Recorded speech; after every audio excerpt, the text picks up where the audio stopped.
Kia ora and welcome to this episode of Once We're Gardeners. Today I'm going to talk about how to plant garlic. But first of all, why would you want to plant garlic? Well, there's two main reasons. The first one is that the cost. Growing it is a lot cheaper than buying it in the shop.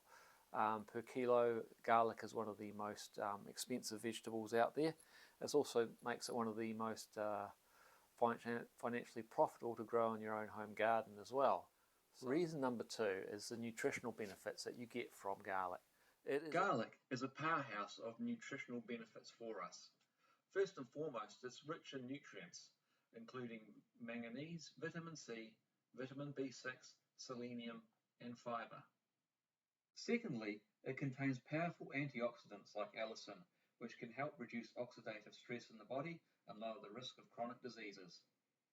Thirdly, garlic is great for heart health, helping to reduce cholesterol levels, lowering blood pressure, and supporting healthy blood clotting. Fourthly, it has great antibacterial and antiviral properties, which help the body fight off infections and support the immune system against things like colds and flus and bronchitis and such like. Fifthly, studies have suggested that garlic has anti-inflammatory effects, which can benefit conditions like arthritis and inflammatory bowel diseases. Sixthly, garlic can promote digestive health by stimulating the production of digestive enzymes and supporting a healthy gut microbiome.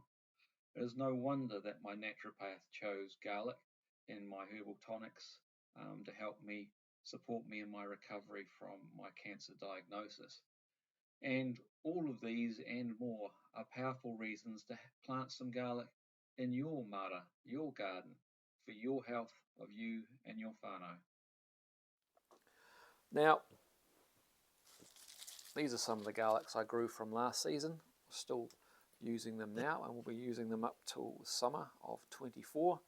And first off, you want to choose the type of garlic you want to grow. Now, in this particular instance, it's not surprising for me. I'll carry on using what I've got. But when you go to find them, if you're planting these for the first time, you're looking for a clove like this. But you don't want to get in a conventional clove that you get in the supermarket, for example. This is because they're normally fumigated in a way that stops them from sprouting. So if you go to plant them from a supermarket garlic, they probably won't sprout at all and won't come to anything.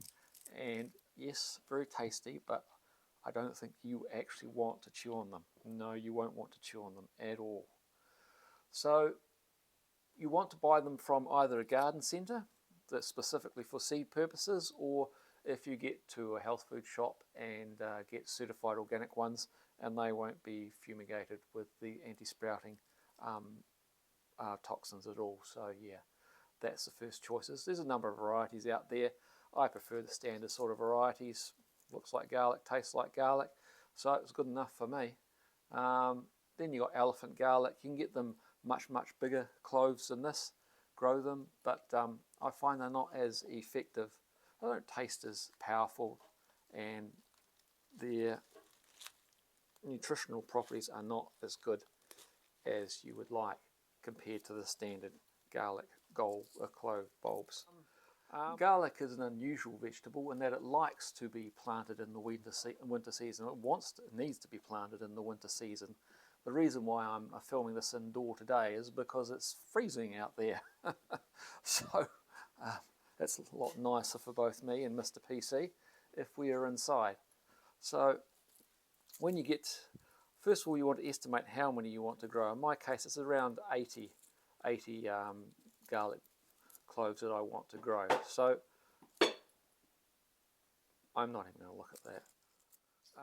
Once you've bought the type of garlics that you want to plant, all you need to do in preparation is to open them up, and you go through them and count out however many you want. In this particular case, I'm going to have 80, but when you do, you need to check that they're healthy and that the size that you want to have. And in this particular instance, I'll show you how you plant them this end down, the blunt end down with the sharp end up, and that will go into the soil, and I'll show you how I do that tomorrow. So really you want to go through that and just identify the ones you want to keep. And if they're a bit on the small side, a bit like that, a bit like that, and really ideally you want them something like this, then helps you figure out which ones you want. In this particular instance, this one here is rotten, and so that will not be going in the ground at all. You won't get anything out of that. So thanks to the magic of editing, we'll end up in the garden tomorrow, and I'll show you how to actually plant them in the soil.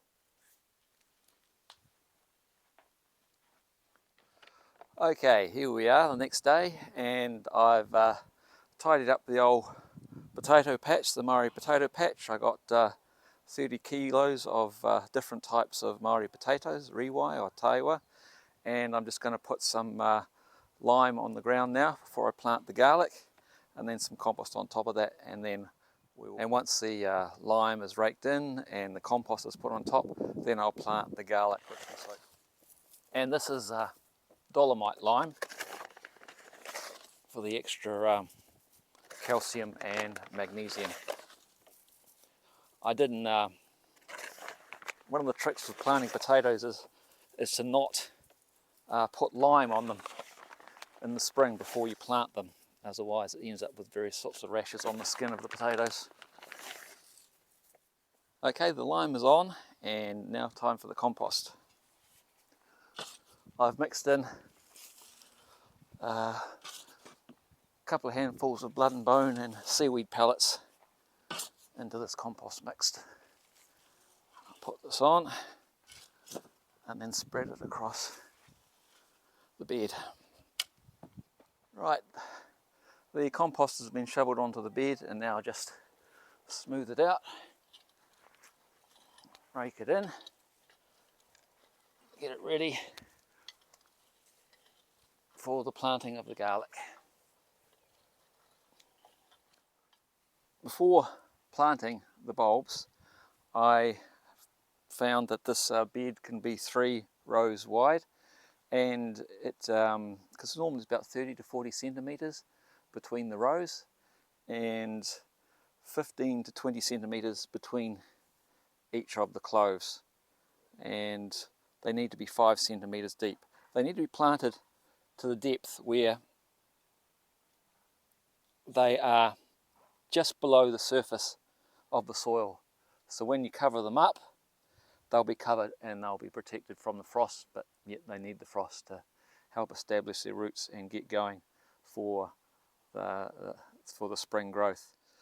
Normally when I'm feeling a bit spaz handy, I get my trusty ruler out to get the first few going into their positions right. So you have the end down here, the bit where the roots will come from.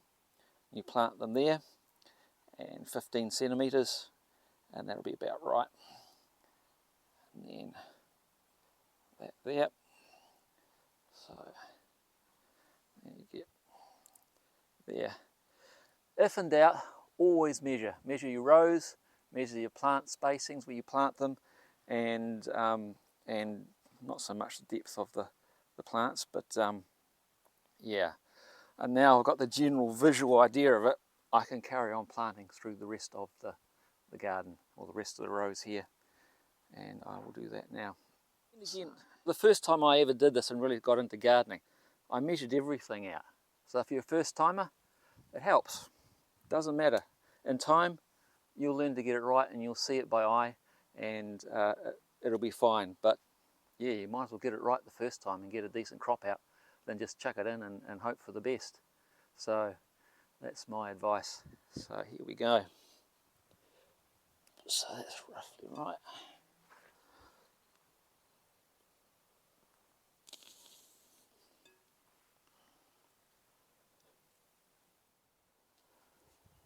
So the 80 or so garlic cloves that I got are now planted out in these 3 rows in the bed, now ready for the cold and the frosts of winter. And I will just cover these over and over the top with my hands, and that'll be it until maybe summer solstice. Then, all going well, they will be ready to harvest.